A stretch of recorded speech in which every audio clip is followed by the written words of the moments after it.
আসসালামু আলাইকুম ভাই, আমার কথাগুলো শুনে যাবেন। খুব কষ্ট লাগছে মনে, প্লিজ। আমি ছোট্ট একটা দোকানদারি করছিলাম, রাস্তায় ফুটপাতে চা বিক্রি করতাম, ছেলে সন্তানকে নিয়ে দুইটা ডাল ভাত খাইতাম। তো বিএনপির সমাবেশ টাইগার বাসে, ওই টাইমে আমলিক ক্ষমতায়।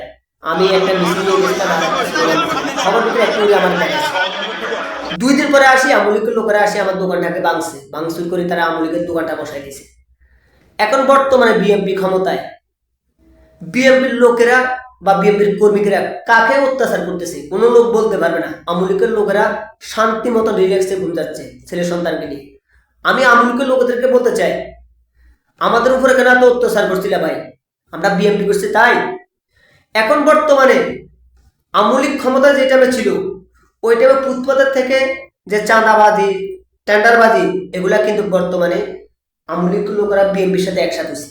ওই এরা চাঁদাবাজি করতেছে এখনো সম্পূর্ণ যাচাই করে দেখেন, কমপ্লিট কোনো আমলিকের লোকেরা।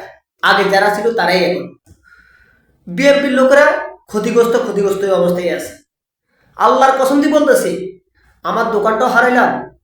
আমি 6,50,000 টাকা মামলা খাইলাম, উকিল নোটিশ আমার ঘরে আছে। আমি আল্লাহকে সাক্ষী করে বলি। এখন আমি একটা কথা বলবো বিএনপির লোকেদেরকে, ভাই আপনারা যে আমলিকের লোকগুলারে আনি এখন পদ পদবি দিচ্ছেন, যাচাই করছেন, তাদেরকে যাচাই করে পদ পদবিগুলা দেন। আর বিএনপির ভাই বাজার যারা ক্ষতিগ্রস্ত তাদেরকে দেন, আমার মনে কোনো দুঃখ থাকবে না। আপনারা আমলিকরা কেন দিচ্ছেন? তারা 17 বছর পর্যন্ত মানুষকে যন্ত্রণা দিছে, তারা কিন্তু শান্তিতে ঘুমতে দেয় নাই।